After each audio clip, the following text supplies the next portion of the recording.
right. Sorry about that, guys. I had like the smallest inconvenience as far as technology goes. And I am not the best with the technology, so bear with me.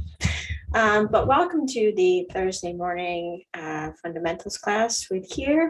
That's me. I am first year tattooer out of Western Massachusetts here on Reinventing the Tattoo app and streaming service to teach everybody about the basic fundamentals of art and tattooable images, not so much tattoo techniques because I'm still learning. But we decided to this time buddy up with the Monday night exercises and the Tuesday morning drawing groups with the whole anatomy subject. So we're all doing anatomy for the month of August. So I'm super excited about it because anatomy is a huge, like one of my favorite things to draw probably ever. So we're going to be doing skulls as a fundamental. We're not really going to be doing body parts like Ricardo's doing torsos and Guy last week did hands. We're not going to do anything crazy like that. We're just going to really hone in on the skull and kind of take it apart piece by piece each week. I know we did filigree and acanthus leaves last time. A couple of weeks ago. I do apologize that I did not have a class last week. I was on an actual vacation, so it was nice, down in Miami, Florida, with Bruno Salvatierra and Ricardo Sturdivant. It was super fun. I can't wait to go back, and it was much needed to reset my brain for getting more information in there, I guess. So with that said, I know that the last assignment that I did post up was for acanthus leaves and filigree. We are going to continue that sort of subject. I'm assuming kind of after August. Not too sure. I may continue to follow Guy and Ricardo just to make it kind of more fun and convenient for everybody in their learning experience. But we will definitely at some point be going back to that because that is to me the fundamental for tattooable images, is making sure that you have the key flow state down, your C curves, X curves, and straights. So we'll definitely be talking about that more and more as we go on. So I do apologize if you guys are excited to see more content on that. You may have to wait a little bit, but I did have one student, I guess, friend, coworker, somebody that's been doing this class. They posted some filigree up on their Instagram, and I definitely want to talk about it. To kind of show everybody his improvement, and at the same time, I help him out as well. So bear with me, I'm just sharing my screen, not staring at my lap. Okay. So this is his Instagram. You guys can follow him if you'd like. But this is Kyle. Kyle is sometimes he pops on here every once in a while. But he's actively been doing the Monday night exercises and my class as well. And he's been improving so quickly. And this was definitely a, I don't know, exciting time for me because I can definitely see the improvement that has been made, especially with using C curves, S curves, and straights, and implementing everything that I talked about in my last class, which was acanthus leaves. So if you don't know me, you know that this hidden layer is going to pop up almost every layer, so don't mind me. And okay, so I really enjoy, let me just make sure I'm on the right layer. Really enjoy what he's implementing here. Like these here is just fantastic. Like, great job. You know, this is way better than I was doing. It took me years to figure this out. But you really, it's started accenting them too in different ways, like especially on this side too.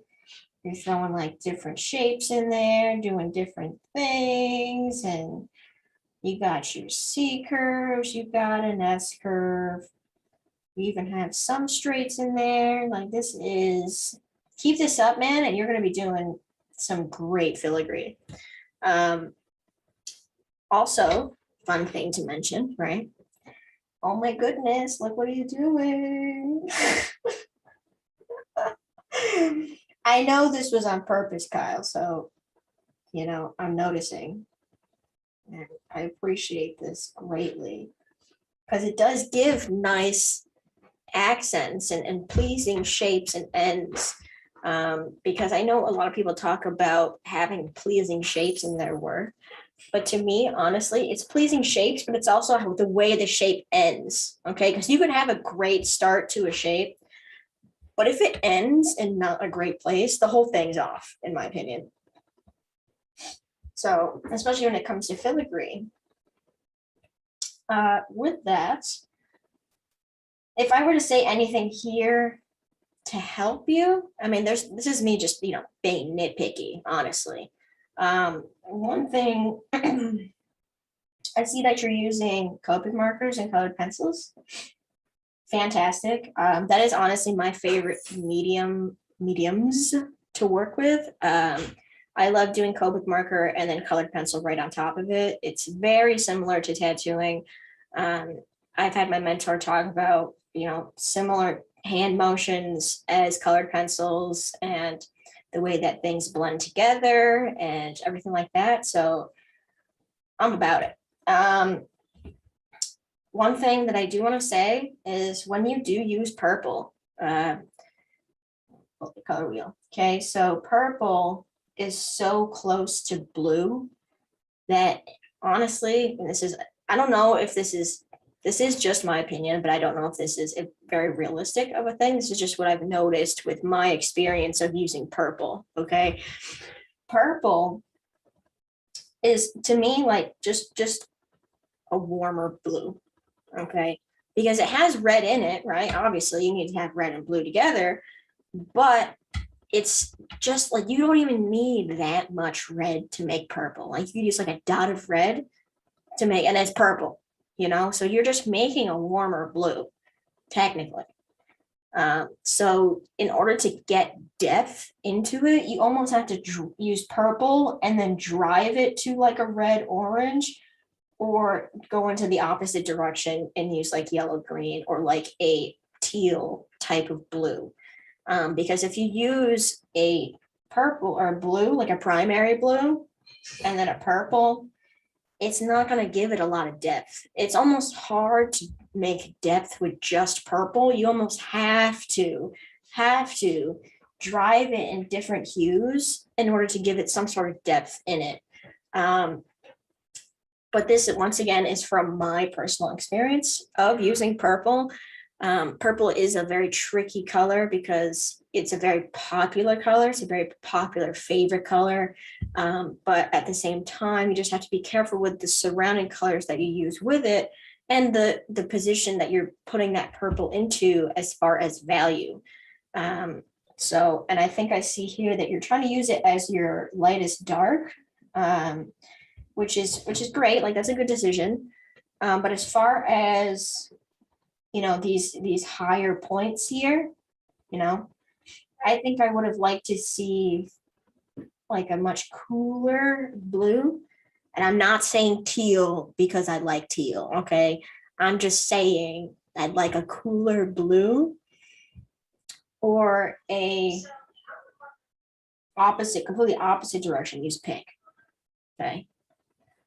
So that's just the only thing that I would mention as far as throwing a purple in there, because I'm sure, and you can tell me later if I was wrong, but what I am thinking that you were thinking was when you were starting to put this purple down, you were starting to notice that, you know, if I threw this all on like a black and gray scale, which is how I check my values, it all kind of goes together. like it's all almost the same value.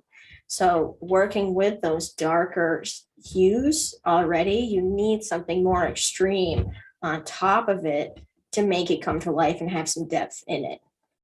And I'm not saying teal, but I'm saying teal. Okay.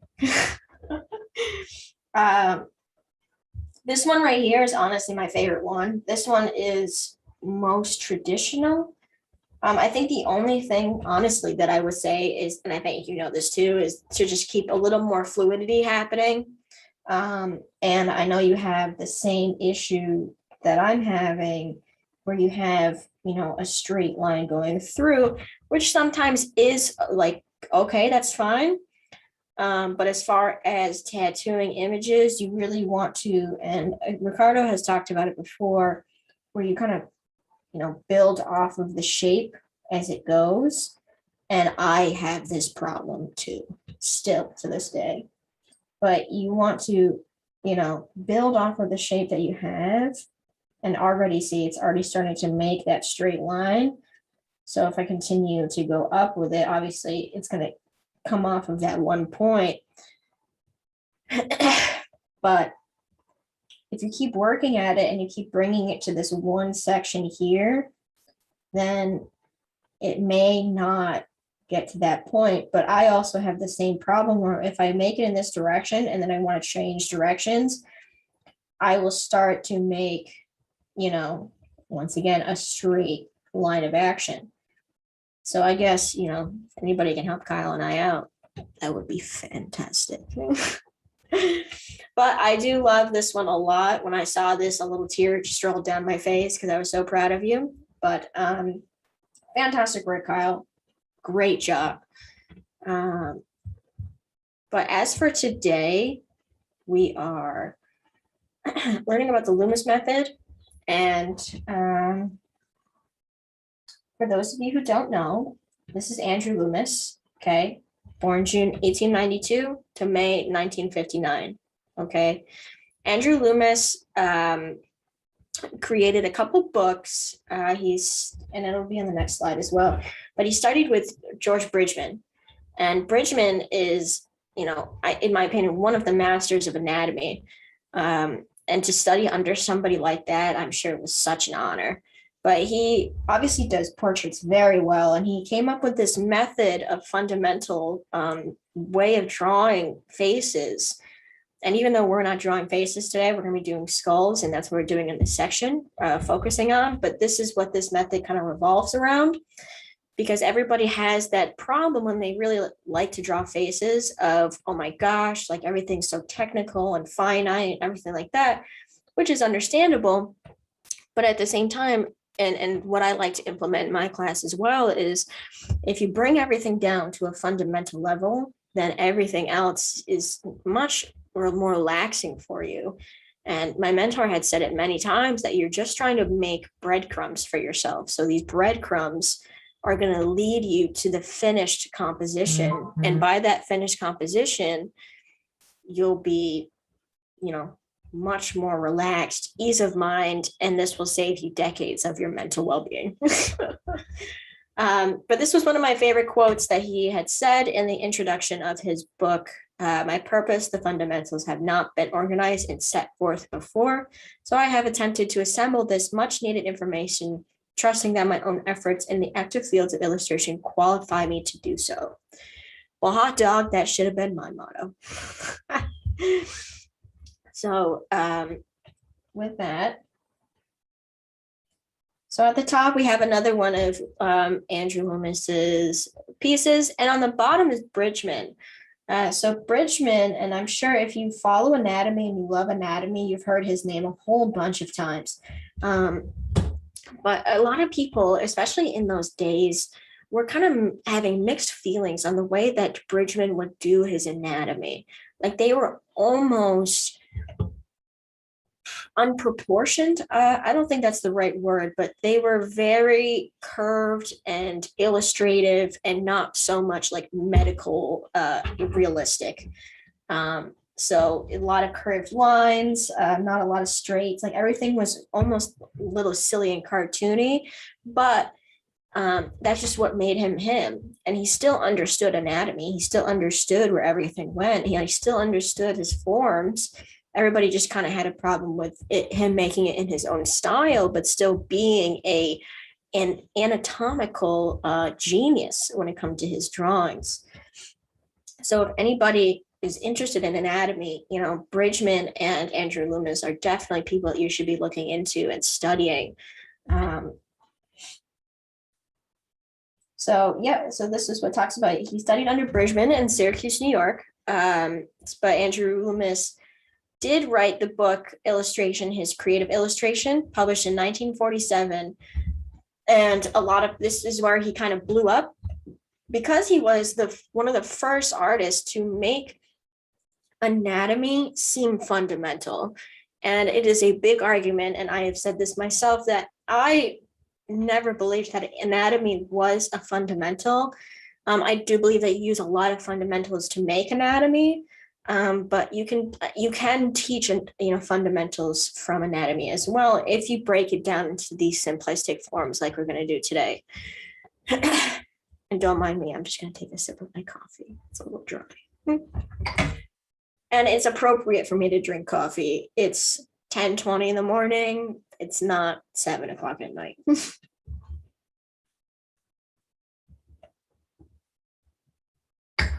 Okay. So this is a quick image that I pulled up here, but this all in all is the Loomis method. Okay. And I want you to really take a look at this, because we're going to be breaking this down, in the next couple of slides. We'll do some examples. But we're going to go back to the first episode that I ever did, which was spheres. Okay. Spheres, and I'm sure I'm not the first one to say this or tell you this, but spheres are the first thing that you think of when you make faces. Okay. But what people get confused about is, well, how do I set up the rest of the face to, make sense in whatever direction the face is facing? Face is facing. Oh my God. And this is a way of doing it.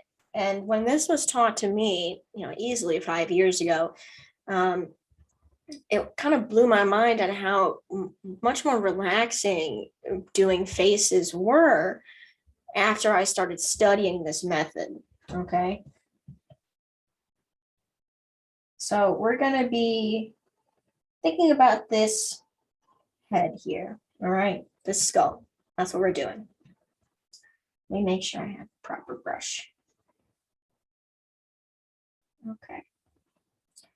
So the first thing you think about is the sphere. Okay. Okay. And I want everybody to think about a ball, a basketball, a baseball. So just a ball, a sphere. Okay. Hold on one second. I'm not eating anything. Okay. But when that ball is now made into, you have another plane, which is this here. When you cut that ball off on the sides, now you start to have a face shape, or better yet, a placement for where your ear can go, for where the side of the head is. So it's not just a circle and then you're just letting loose with guessing, okay? Because that's what a big misconception is, especially with when you are a younger artist and you're less, you have less information and studies within you, and you're watching these masters just like Peter Hahn just draw with the ink pen, no reference whatsoever, just drawing from his head, and he makes what to you is a masterpiece. You think that they're guessing the entire time. That's an easy misconception, is to dumb down the artist and their knowledge to make it seem like there's no effort. They're effortless, okay? And they have all the effort, right? They've just done it a million times to where now they can do it effortlessly because there is no worry or concern. But that does not mean that they're guessing within their composition the entire time, because they are not, okay? So they don't just draw a circle and then just go loose. Okay, there are rules and steps to follow, especially within this method. Okay, so this circle that is here kind of paves way for you, the side of your head, okay, and your ear. Okay, and this sets up the rest of the face. Okay, because then we have what we are going to call, and I'm sure you've heard me say it a bunch of times, your line of action. Okay, your line of action is anything from the top to the bottom of your composition. Like if you were to draw a gesture drawing, right? And if we pictured a ballerina, right? The ballerina's line of action would be to the top of her finger to the bottom of her toes. Okay, so it'd be like something like that, right? And her little hand would be up here, and then from there, you can map out the rest of it and start really delving it in through there. It's the same thing with the face. Okay, so the line of action, as you can see here, is from the top of the head all the way down, hits the nose and comes down. That's where the face is going. Well, I'm going to say it again. The face is facing, okay? The front of the skull is facing what direction based off of this line of action. There we go. That's a little better. Okay. Now from there, we set up our thirds, okay? And we all remember the golden ratio, correct? Well, this is how we can implement it as well. Because as we go through dissecting this, you are seeing that these shapes are getting, or lines of action are getting smaller and smaller because of the golden ratio. 1 + 1 is 2, + 1 is 3, and so on and so forth, like pi. Okay, so you're seeing here, so this is actually not correct here. I wanted to implement that they are of thirds all the way down, but this here is actually only halfway down. So this line here, which marks your eyes, is always halfway between the top of your plane of the side of the head to the bottom of the plane of the side of the head, okay? That is like, you're already starting to map out a well-proportioned skull, okay? Because you have the side of the head marked out, the line of action marked out, and now you have the eyes. But you're seeing as well that this eye line is also where the top of the nose is. Now, this isn't always true, okay? But this is where it is for skulls. Because that bone, right, if you feel your face, right, that bone doesn't always sit directly, and I know you can't really see me right now, it doesn't always sit directly where the eyes are, but it is for the eye sockets, okay? This is why we're doing skulls, because it's a little bit easier to think about, okay? And you can't draw faces without learning how to draw skulls, in my opinion as well. And let me tell you this, I always, in my apprenticeship, would only draw the top half of a skull. And guess what I suck at drawing now?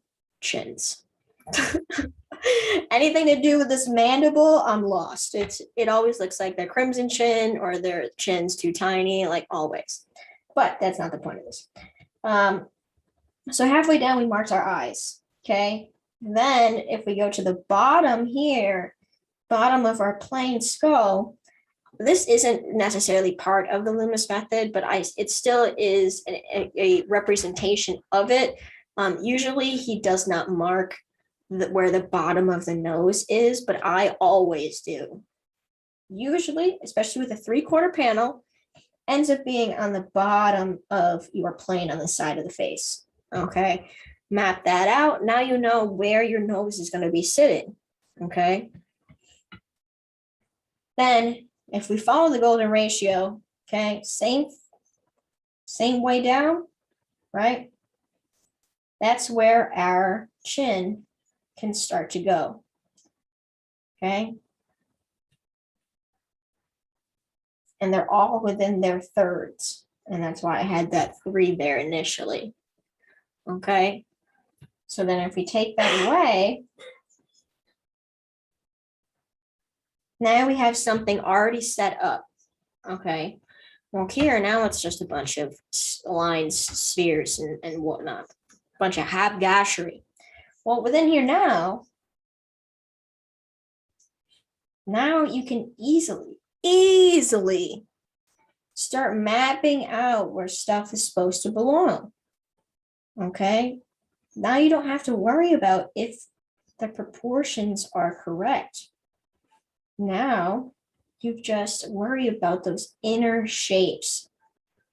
And I know that's what, Ricardo does in his Tuesday night groups, is that he really focuses on those darker area shapes first to implement the rest of his composition. And that's a great way of thinking about it. Okay. But we're going to do a couple more examples because I know, especially if you're hearing this for the first time, it's a lot of information. It's confusing, but don't allow it to be as confusing as you're making it. Okay. So let's try another example.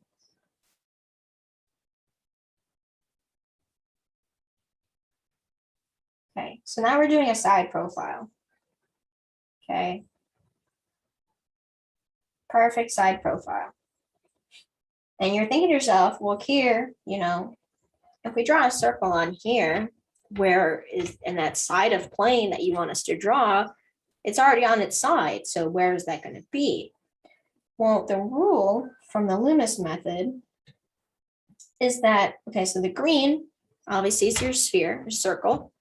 And then that inner circle is your side plane, is always 2/3 of the way down from your outer circle. Okay, as you can see, you're just trying to shape where your head kind of indents in here. Okay, so you're just trying to shape this section to separate what is the cranium to what is the side plane here, to where you can map out the ear. Okay.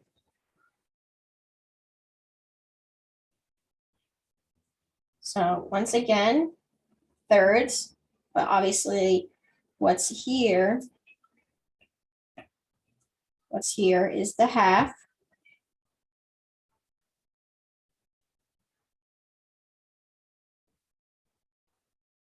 Okay, halfway down, that's where your eyes are, but you can see that that's not where your nose is. So understand that that rule does not follow. It's only really with quarter panels, or 3/4 panels, sorry. Okay, but with the end of this marker here is where the nose would end. So even if that top part of the nose doesn't exactly match with your eye panel or your eye marker, it will follow for the bottom part, okay? And then again, 1/3 of the way down would technically, be here where your chin would meet. And then you would just simply shape that. So that way, this would be your structure, okay? This is your blueprint. This is your foundation to make whatever face or skull is needed or what you are referencing from. And I want everybody to start to go do their skulls based off of references, especially in the very beginning, because you're not cheating, you're studying. That's a very fine difference, okay? And of course, as well, in the purple, we have that line of action marks, and that really shapes the face to really bring it to life, okay? That's where everything starts and ends. And that's where everything is kind of, made into a, oh my gosh, I'm so sorry, made into a face. Okay. Now here is for the fun one. Well, I guess the most simplistic one, just in case you still aren't quite catching on to what is, happening. You're just like, gosh, what is going on? And that is our front-facing skull Okay. And I am using an app for my skulls. Let me show you on my home screen. It's that skull viewer that's on the top right. Okay. There's that. Okay. So let's see here. All right. So I think we're going to start again. Once again, we're going to start with our circle. And your circle, I'm sure you're noticing, oh my gosh, it's like all the way out in the edges. What you want to implement here is, you see this? That's where the end of your skull, or the whole cranium here is. Okay.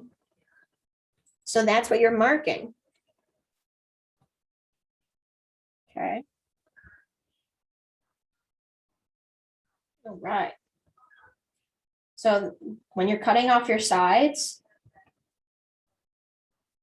that's going to be better.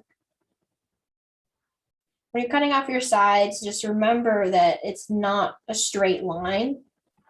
Okay. Everything in your skull, except for your line of action in this case, would be curved. Everything comes to a curve.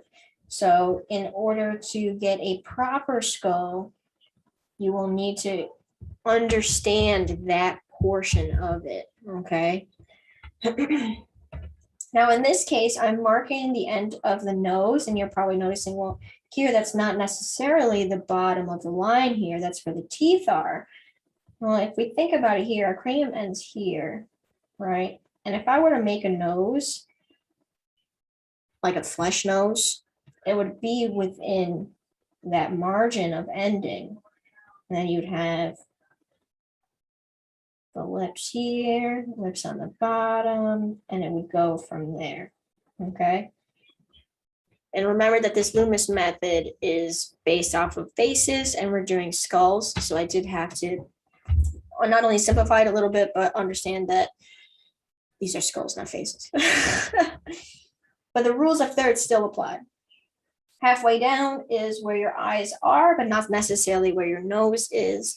I did mark where the nose ends, but usually in the Loomis method, like I said, that doesn't always happen. But it still works in those thirds based off that golden ratio. Okay, 1 + 1 is 2, + 1 is 3, + 2 is 5, and so on and so forth, based on these proportions. Okay.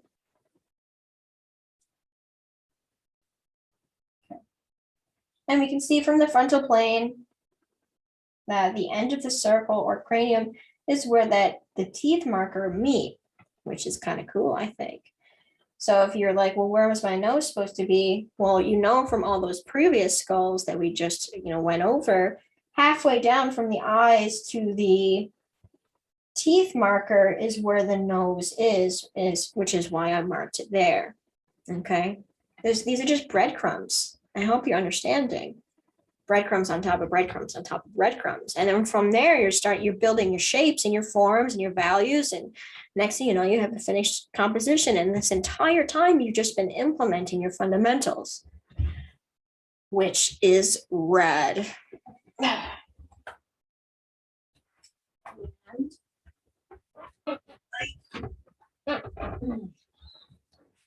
So I'm just going to check real quick just to see if anybody said hello. I've been talking to myself for quite some time.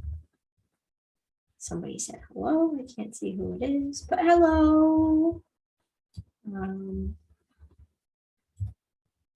And all right. Hello to everybody saying hello. All right. So these purple sides here are marking obviously where the chin is. Let me take it away for a second so you can see from skull. Okay. Kind of see what's happening. So geez. So you see from the ends here, you go down, you have where your chin starts, right? And from there, we're going to be doing this in I'm not too sure if it's next week or the week after, but we'll be doing skulls and or faces from a piece of paper method, but I'm going to start implementing that now. So think of a piece of paper bent, okay? Well, not bent, but, you know, kind of folded over. It makes that half a cylinder look to it, okay? That's how you need to be thinking about faces, okay? Because then from there, your Loomis method still applies. You know, you have your eyes, you have your mouth, and then halfway between that, you have your nose. And then from there, you can start building a face, okay? It's the same thing. It's the same implementations the entire time, based off of just that little piece of paper that's bent over. You can think of it this way as well, okay?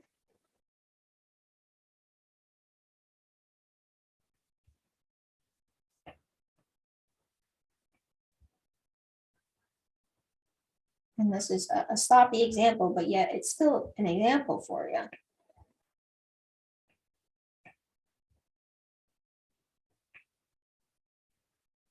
Okay. It's a piece of paper bent over. Okay. And then from there, it's the same thing. Halfway, middle, face. And your assignments this week are not going to be anything crazy. I'm not going to tell you to render skulls, but I will be regularly rendering skulls throughout each exercise, but your exercises for the week are not going to be as intense. I'm just doing it just to show you guys that skulls are very, very important in tattooing. A lot of people don't like skulls. You've seen it a million times. But as also, if you want to learn anatomy, this is your stepping stone to do so, okay? Always just going back to your basic fundamentals, back to your basic exercises and thought processes. So with that said, we are doing, I'm doing the one on the top left there. I love doing 3/4 panels. That's just how I like to do it. For you guys, I would really like to see, you know, if I would be me, I'd say do one every single day. Do one structuralization of the Loomis method every single day. But I know you guys have lives, so I'm not going to ask of that, but at least 3, okay? And all I want is just the structure of it. So all I want is your reference off to the left-hand side and your structuralization right over it or next to it. I think it's a great study to do it on top of it like I'm doing, to show you guys the examples so that way you can really understand proportions and figure out where things are supposed to go, because faces appear in all different angles. I'm not saying just to do the straightforward 3/4 and side panel. That is the fundamental skulls. But if you want to go, challenge yourself, do one looking all the way up, one looking all the way down. Those proportions are pretty dynamic and extreme as far as fundamentals go. So I won't be doing them. But if you are a little more advanced in the anatomy course, you try it that way. Try doing the Loomis method based only on skulls facing all the way up and facing all the way down, because the proportions are going to change completely when it comes to that. But this is all I want to see right here. And then from there we can really, and I obviously have your reference somewhere so I can go based off of that. I say a lot. See here. All right, so I'm gonna give everybody a couple minute breather because they just got a bunch of information spewed in their brain. And then I'm going to start inviting people.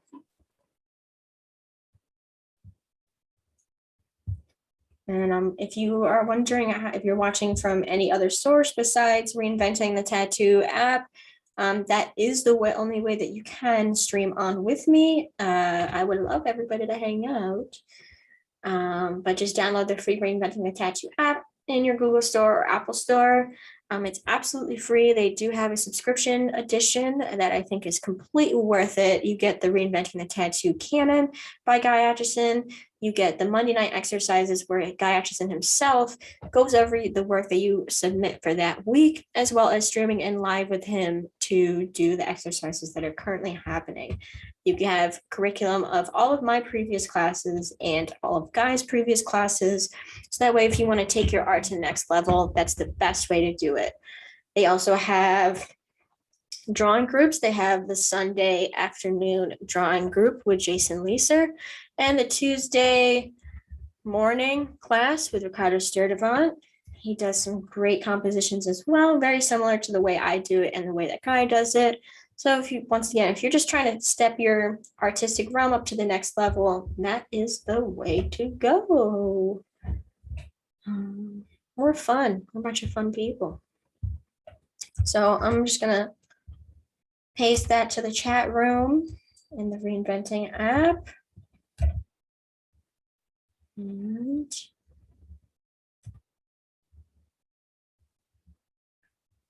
we'll go from there. And then I'm gonna check out these groups. So give me a couple minutes here, guys. Here's the intermission.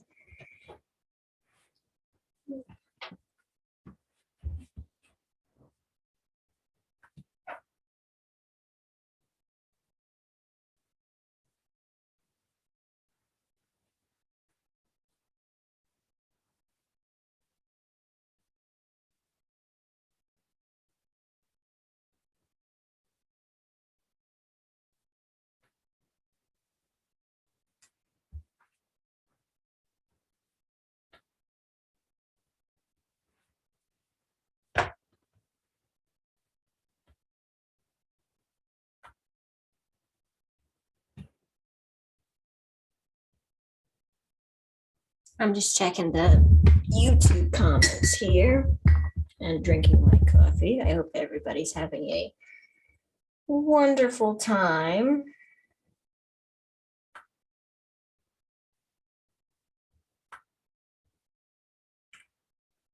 It's very rainy here today, so I might look a little yellow, but I am loving the weather. This kind of weather is truthfully my favorite of all time.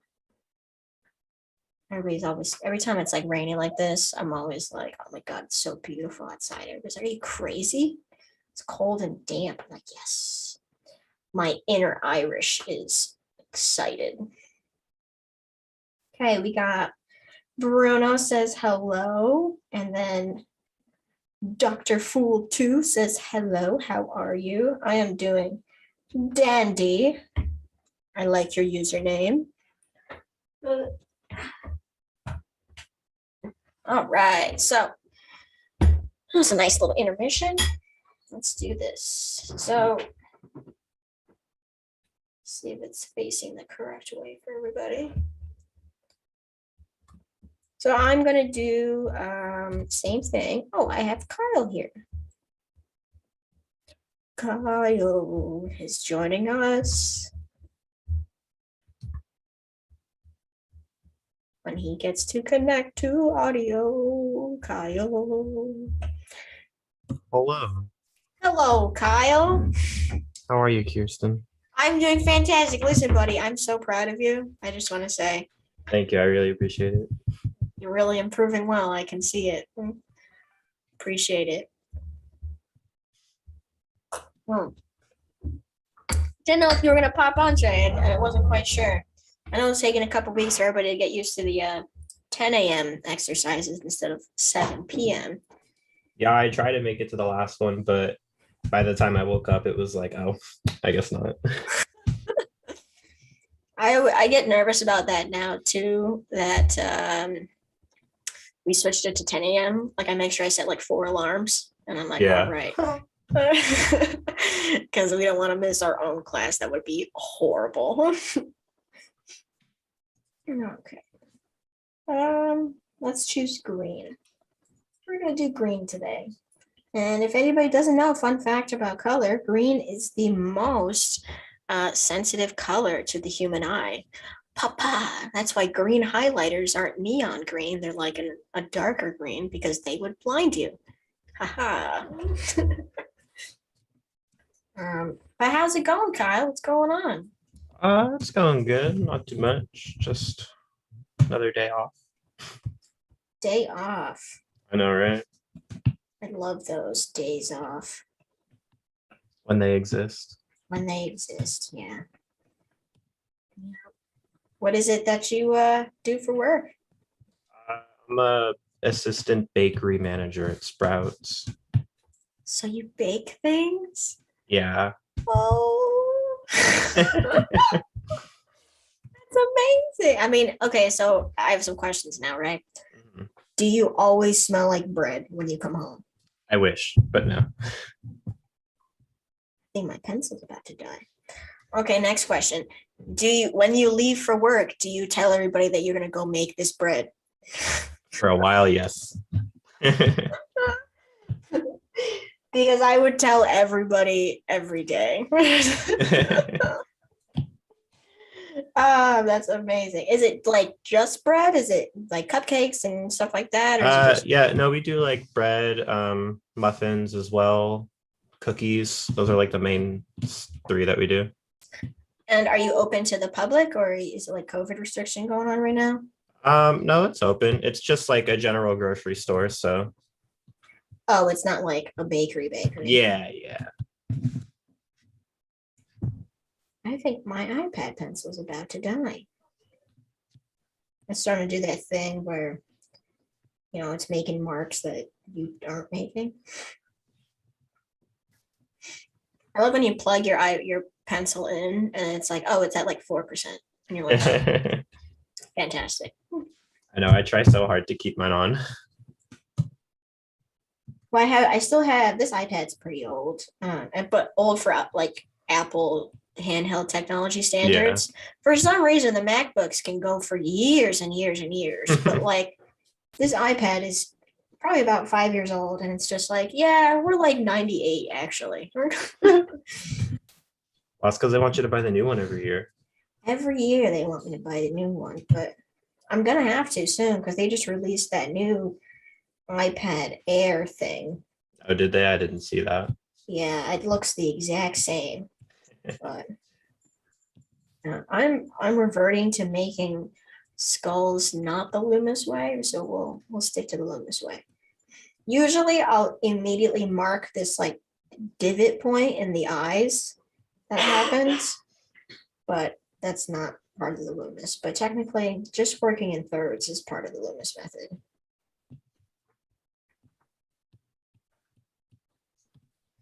All right.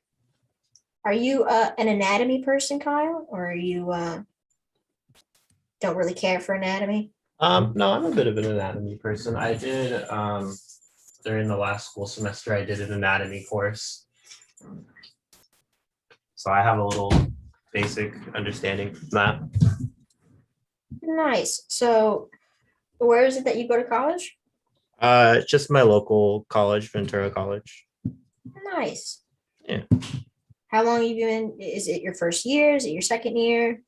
Well, it was last semester. This semester I didn't sign up for any classes. But last year it was like my first year of doing art classes. Are you noticing an improvement within yourself? Yeah, absolutely. You are working on a painting that I saw on your Instagram. Yeah. That's pretty cool. What's the composition? Where did you come up with that sort of composition? It was just, I guess, very random, kind of just flew together. The large like centerpiece though is based off of a rock-hewn church, which is now I'm blanking on which country it's from. Well, Ethiopia is what it was. Yeah.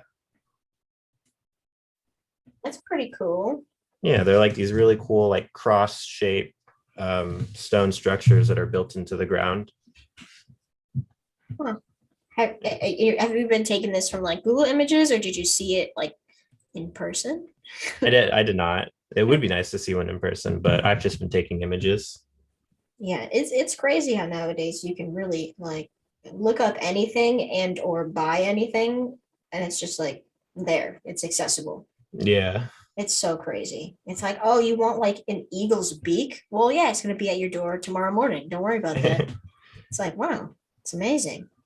Yeah, my best friend yesterday or the other day, she was showing me, she's like, oh yeah, here's this taxidermy bear head I want to get.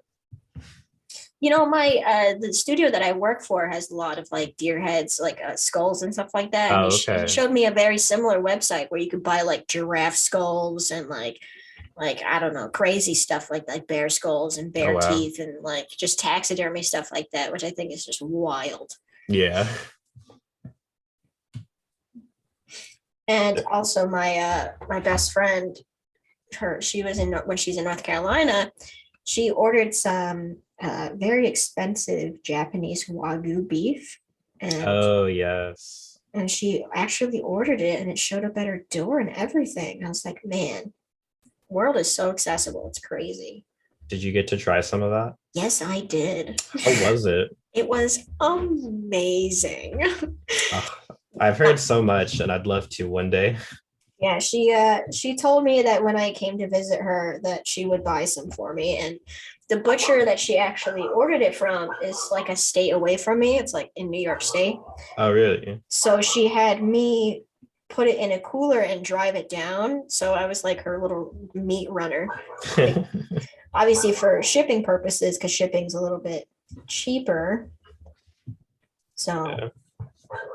but it was absolutely amazing. She was terrified she was going to ruin it, which I would have the same exact, fear Oh, in I my bet. head. Yeah. So, but it came out amazing. It when I picked it up and I looked at it, it almost looked like chicken meat because it was so white Oh, because of really? all the marbling that's in it. It's Mhm. crazy. Like I was like, oh, you ordered chicken too? She's like, no, man, that's the steak. I was like, what? That's insane. Okay, here. Have you been working on something with this class, or are you doing your own thing? Yeah, I'm doing some skulls right now. I'm Nice. trying to join on my iPad as well, so I can share the screen. Yeah, that's always like the easiest way to go about things. Yeah. I wonder if Zoom was as popular since before the pandemic. As far as I remember, I don't think it was really a thing before the pandemic. Oh, really? Yeah. Or it was like just starting.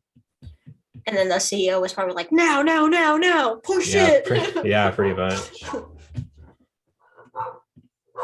But I still know people, especially people that draw the drawing groups and stuff, that are like, man, I don't know how to use the Zoom thing. And I'm like, man, I was there once too. Yeah. Well, for a while I was like, oh, I don't want to install it or anything because I'm sure it's not going to be a temporary, or I'm sure it's a temporary thing. It's not going to be permanent. And now it is permanent. Now it's like the easiest form of communication. Like, oh man, you want to like Zoom? Yeah, pretty much. Yeah, I remember when like this whole thing started, and I was talking to my friend I was living with at the time, and I was like, yeah, man, like that's crazy that they're talking about that they're gonna lock everything down, and they're like, no, man, like they are gonna lock it down. I'm like, Yeah. wait, what? They're like, yeah, states are shutting down. I'm like, wait, what? And I was like, what does this mean? And she's like, I don't know, man, we just chill. There's Yeah, nothing we pretty can much. do. Yeah, it hit me kind of hard because my job at the time was like, yeah, we're gonna have to let you go. I was like, oh, okay, Like, thanks. right, gee, thanks. Right. I had to work through the entire thing of it at the time because I was working another job. So even now it doesn't feel like anything really changed. Yeah. I just know like driving to work was weird because you would be driving on the highway and stuff like that, and there'd be no cars. Like you'd be like the only one on the highway. And it was I like wish. an interstate highway. And I was just driving like, this is weird. That is crazy. And I've actually gotten pulled over a couple of times during the lockdown because I had to have documentation that I was going to work and I wasn't going anywhere else. And it was just, it's all just a bunch of weird stuff happening. Absolutely. And now they're talking about using masks again, and some new variants going around. It's like, oh my Lord. Never ends. It never ends. Are you vaccinated, Kyle? I am, yes. How was that second shot for you? It actually wasn't that bad. I didn't get sick or anything. Really? Yeah. Well, that's amazing, Kyle. I know everyone at my work and whatnot, they were like, oh yeah, I was sick after them. I was like, oh, that's cool. I felt perfectly fine. So I guess I was lucky. Yeah, I guess that it's like a thing that if you got sick with the vaccine, that you had COVID and just didn't know it kind of thing. Oh, really? Yeah, that's what they say. So it looks like you didn't get COVID, Kyle. Congrats. Woohoo. I hear your doggy. He's very excited. Oh, can you? He's very loud. He's very vocal. He's got a lot to say. He's got a lot to say. He does. He's such a young, strong man. Oh, that's awesome. Young, strong man. Absolutely.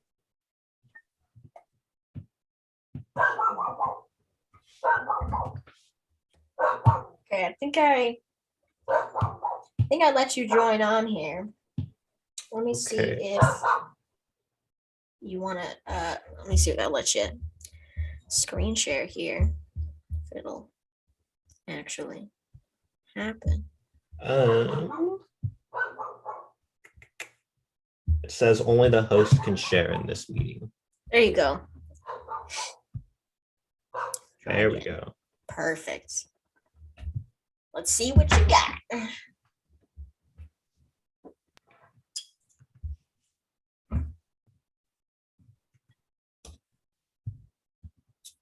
There you go.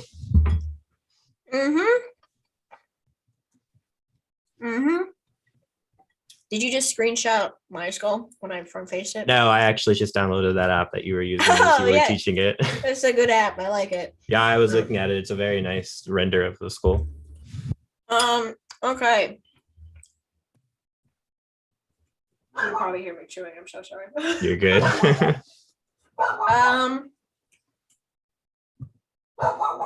Yeah, so I think the only thing that I would kind of point out just to help you along the way, right, is so you see the contour of the nose, like that line that goes across the nose. Yeah. And how it goes like almost perfectly to the middle of the eye sockets. Yeah. If you actually mark that out, it'll actually give almost a dimension to that bridge of the nose part, and it'll actually start to build the value for you, especially if you curve it in the same way. So if when we go back to mine, I think I have mine already marked down. Yeah, I do. I have mine already marked down, and you can see it already gives it like a nice curve to it, almost like a cylinder. So anytime that there are contour shapes naturally like that in a skull or in anything that you see, mark those out pretty early, because that'll give like shape and form pretty fast. But other than that, like you're really on a great path. You're really implementing it well as well too. Really working in those thirds, Kyle. I appreciate it. Good job. Thank you. See, that's fantastic. I forgot what your dog's name is. What's your dog's name? His name is Bailey. Bailey. Me and my roommate had been talking about getting a dog for like so long. What kind of dog would you get? Oh man, nothing. I don't want a big dog. Yeah. I definitely don't want a puppy either. I don't have time for a puppy. That's like another child, and that's a completely different story there. Oh, absolutely. It's like having a little toddler around here. Yeah, I mean, did you get your dog when he was a puppy? Yeah, we got him when he was like very, very young. Was he a handful to deal with? Like, did you love him for 3 seconds and then he like ate something and you're like, what the heck? He was good for the first while, and now he's just a little brat. That's amazing. His favorite thing is to bite hands. Oh, wonderful. Yeah, but he's like that perfect size where like it doesn't really hurt, but like he'll go really hard and then it does hurt. Do you bite him back? I try to. That's always the best, honestly. It's only if he's not being good. All right, so let me let's have you not screen share, and then I'll screen share mine real quick. I'll point out that nose. Okay. I have maybe like 10 minutes left of this. At this point in drawing skulls and stuff, I've been doing skulls and faces for years and years and years by now, which really isn't that long, but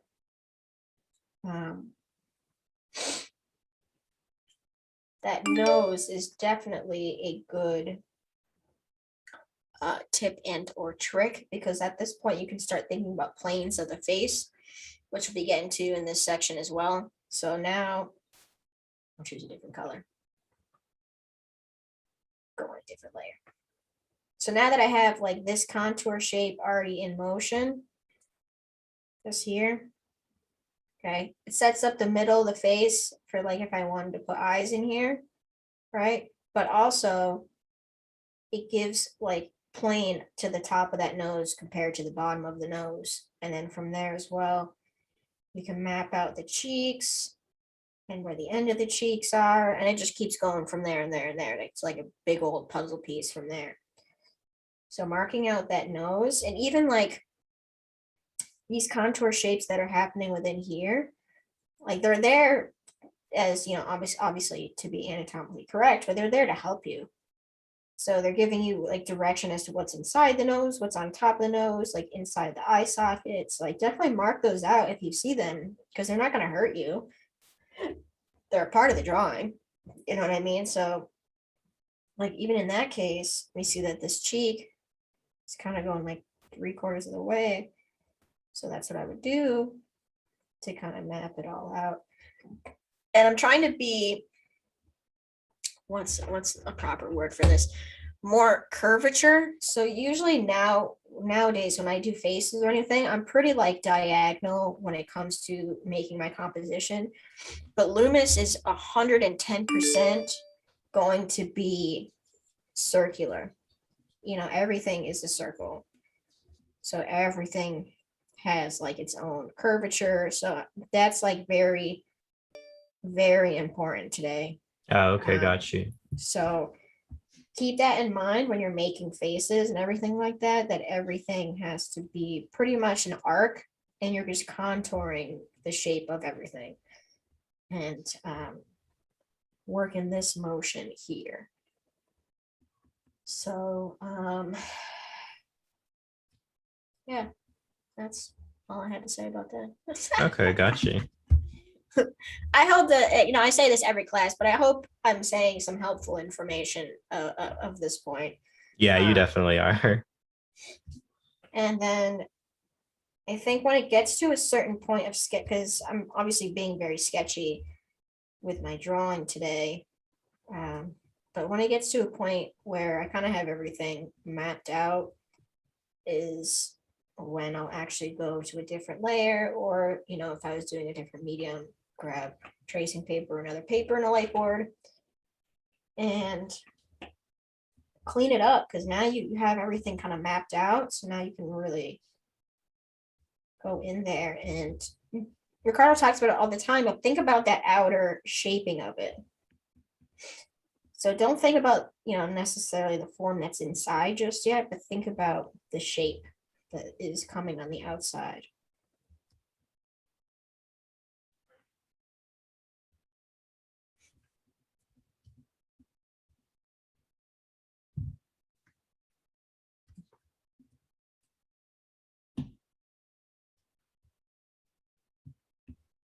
I wonder why it became so popular for skulls to be tattooed. I wonder why as well. But I don't know. Maybe there's just a connection to it. They're just being bad to the bone.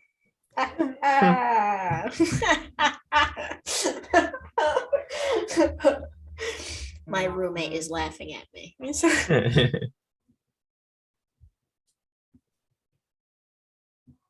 I did not have that joke prepared, I promise. I'd like to imagine that you had it prepared and you were just waiting for the right moment. I just had it written down on the wall, just like shaking my leg anxiously, waiting for somebody to some sort of dead silence so I can say it. Just finding the right time to shoehorn it in there. Literally. A little knee slapper to start the day.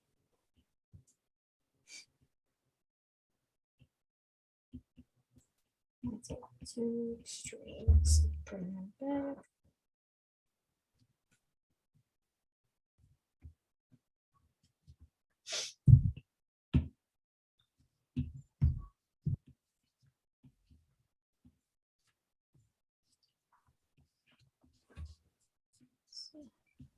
Are you already done with school for the semester? For last semester, yeah, because there's another one that's starting up right now, but I'm not doing a class this semester and more so just trying to, I guess, put my efforts into the resources that I have available to me here on the reinventing platform. Oh, good for you, Kyle. I mean, you know, school's important. I'm not gonna not condone that. Yeah, of course. But at the same time, heck yeah, man. Yeah, because there's only so much time in my schedule to do, one or the other. And I feel like this is a bit more worth my time right now. Well, you are improving greatly and very quickly. Thank you. So hats off to you, buddy. I always tell everybody to join the reinventing app, like all the time. It definitely is worth it. Yeah, as Ricardo said at the Gettysburg, we're just spreading the good word. The Mormons of reinventing. The gospel. Yeah.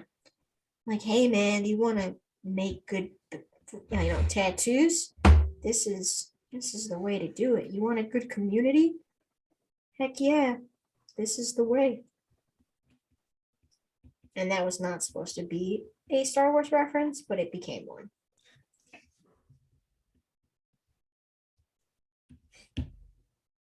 So I'm still being pretty sketchy. I think that's every time I come on here, I get so nervous that I'm gonna like completely not draw something great. And drawing in a sketchy mode is actually not a good thing.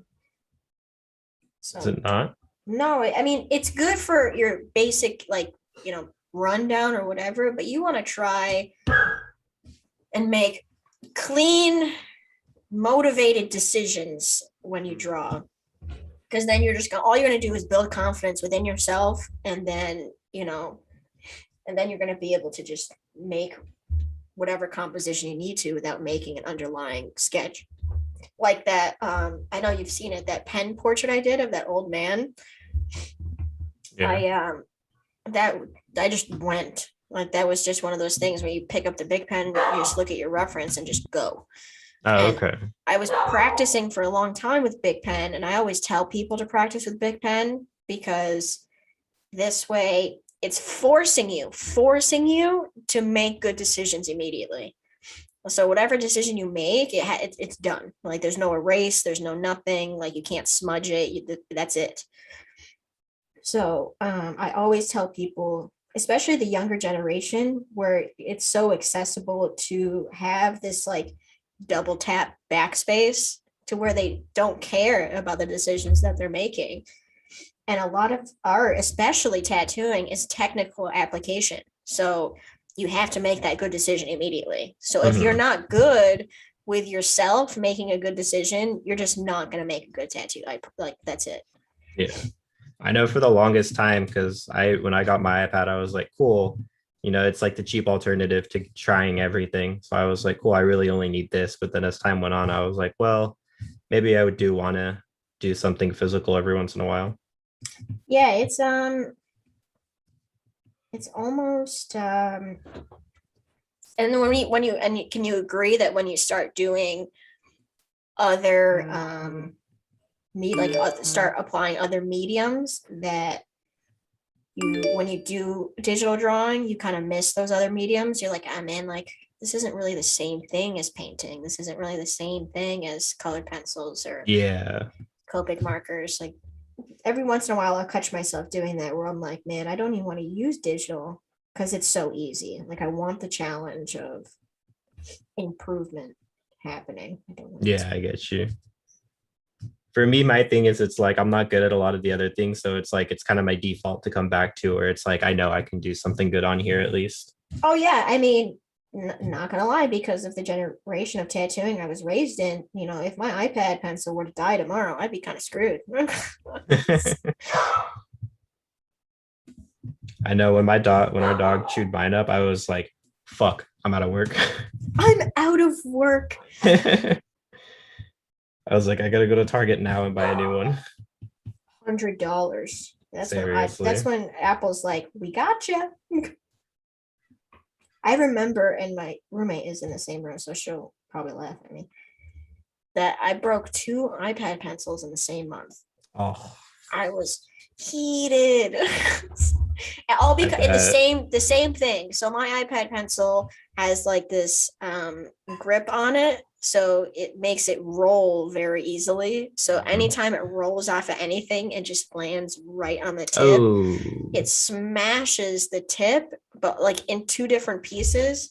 So like one piece would be stuck inside the pencil and the other piece would be out, and I'd be like, great. That's terrible. Fantastic. So I was pretty peeved that twice in 1 month I had to go to Target and just be like, yep, I'm here again. You're like, yep, broke another one. Broke another one, exactly. And get the warranty on it at that point. Yeah, I did this time. That's good. So I got the rest of the skull kind of in, but as we can tell, I still have some struggles with this mandible. Can't skip the lower part. I did for years. Like I only drew the top halves of skulls, not because I didn't want to draw mandibles, but because I just didn't find them attractive. Like I just really liked the way that like how eerie and creepy the top half of a skull looked. Yeah. So that's just all I drew. But now I'm like behind. Like when you would only at the gym, you'd only work on your arms and not your legs, and then you'd just be top heavy. Yeah, I was gonna say it's like the equivalent of skipping leg day. Yep, I skipped mandible day.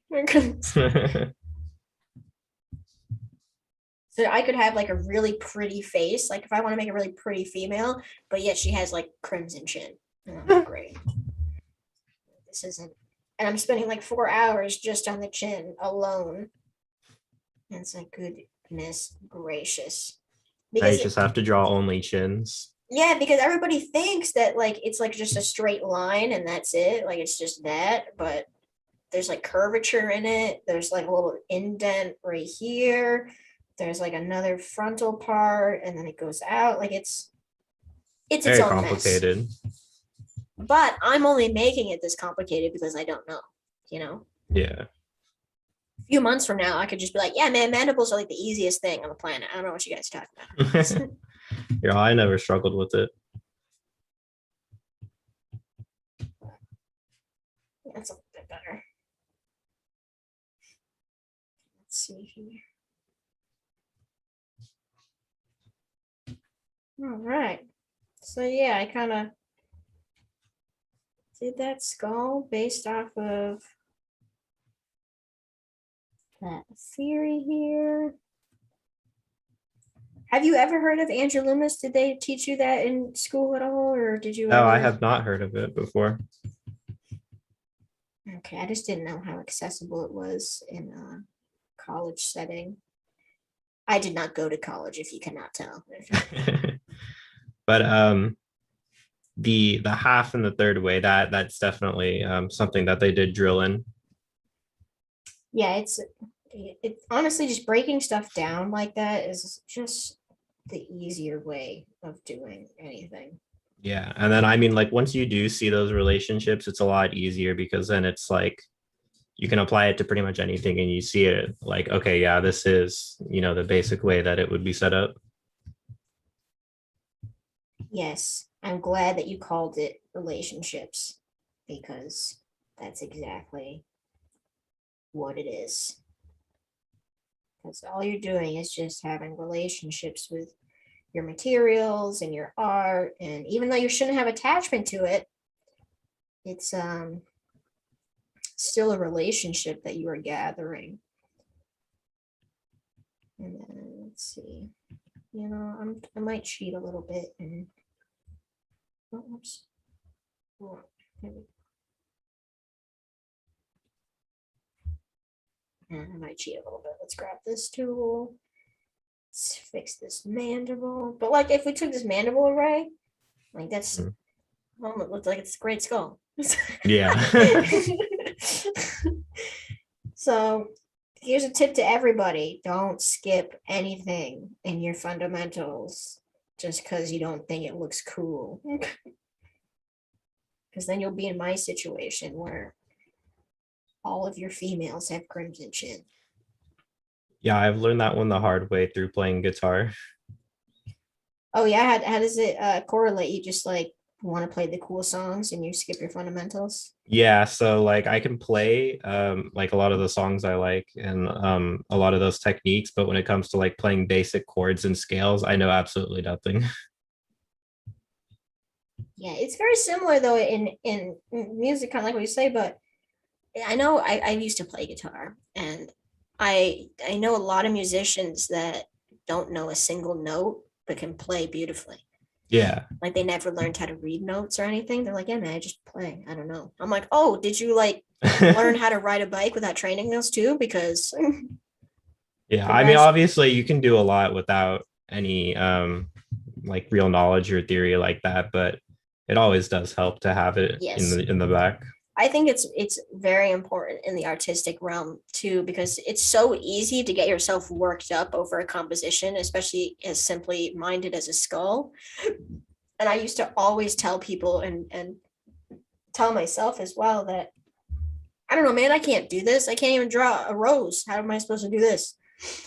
And that's just like dumbing yourself down so much that it's just crazy. Yeah. It's not good to have. Just do your basic fundamentals. That will build confidence more than anything else.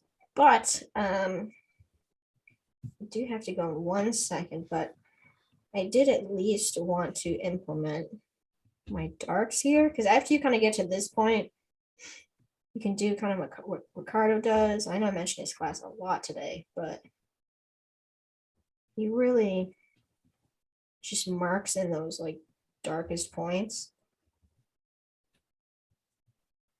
And even though this skull has more dark, not in the eyes,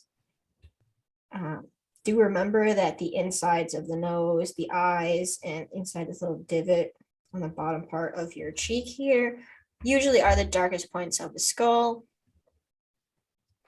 And I'm realizing that that's a little too bright of an opacity. I'll just use a flat brush.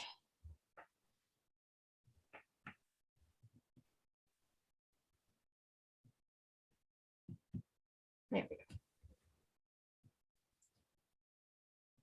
And Procreate is very good for doing value studies, in my opinion, as well. I think it's fantastic for that reason. And of course, this is a sloppy version.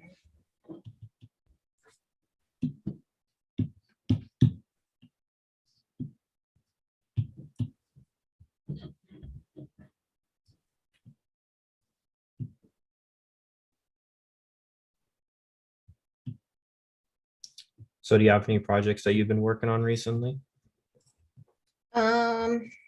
I'm doing this tattoo today that I've been studying for quite some time. She wants like those very trendy, delicate pepper looking flowers. Mm-hmm.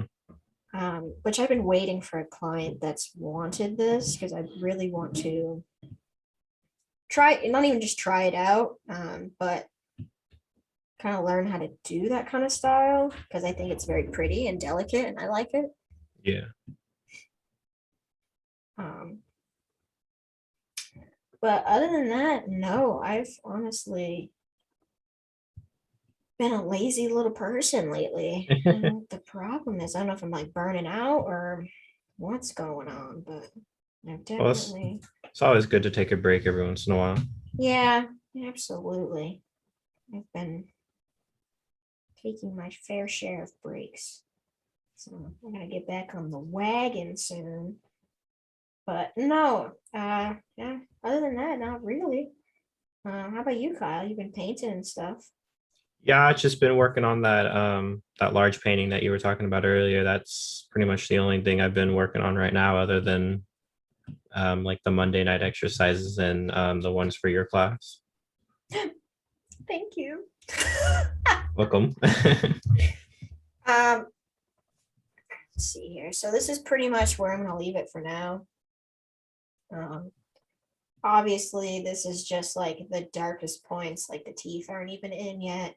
Truthfully, I do teeth like almost absolutely last because that's so like painstaking for me. Like it's just honestly at this point, I don't even concentrate on every single tooth that is happening.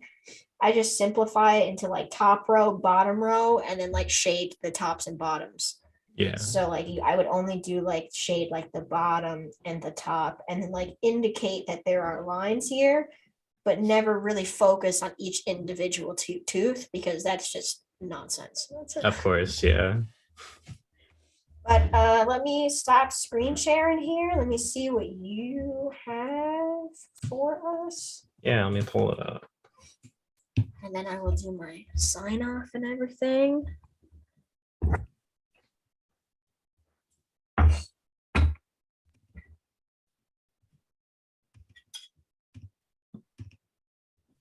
There we go.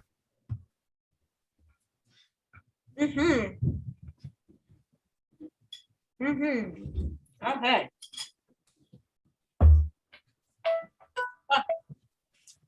All right, so I mean, yeah. I don't really have much to say. This is a great start. Fantastic. Are you finding that this method is much easier to do skulls? Definitely, yeah. Okay. I literally don't have anything to say. This is great. Thank you. Well, I mean, hey, that's enough to say right there. Yeah, I think that this is like you're using exactly what is needed. You followed the Loomis method. I can see here. You already have like your underlying structure still there, so I can see what's kind of going on. Yeah, man. Absolutely. Okay, let's see. I'm trying to find something now. Let's nitpick. I think, okay, concentrating on a certain light source, I think would be the only thing that I would say. So just making sure that the absolute, what is that? That would be, he's facing this way. That would be the left side of the face would be the darkest. So just usually, even if this was a painting or something, you could just like take like a quick wash of a dark color and just slap over that whole side and it'll make the right side pop out a little more. And that's it. That's Okay, yeah. that's all I have to say. But yeah, so let's have you halt your screen share and then I can do my sign off here. It's all yours. Let me can I maybe pin myself? I don't know how to do that. Yeah, I do. All right, here we go. I'm still learning Zoom, so please bear with me.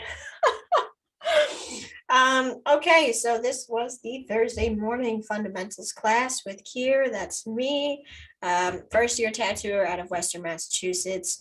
I am beaming out of Reinventing the Tattoo app, where there is tons of content for everybody to enjoy. Like I had mentioned earlier, you have the Monday night exercise with Guy Atchison and the Tuesday morning drawing group with Ricardo Stradivant. We are all doing anatomy for the month of August. So if you love anatomy and you want to see more content that like this, feel free to keep joining us every Monday, Tuesday, and Thursday for more anatomy fun. You can also see previous episodes of all these classes right in the curriculum and on the Reinventing the Tattoo app that is free in the Google Store and the iTunes Store. I think that's Apple. It was wonderful hanging out with you, Kyle. I had a blast. This Loomis method is something that I have been practicing for about 5 years to do not only skulls but faces as well. And don't know if we'll go into faces, but if we continue this anatomy thing into September, then we will definitely be transferring from skulls to faces. And with that said, thank you guys so much. Let me just switch tabs so I can say goodbye. All right, everybody, goodbye. Thank you so much and have a wonderful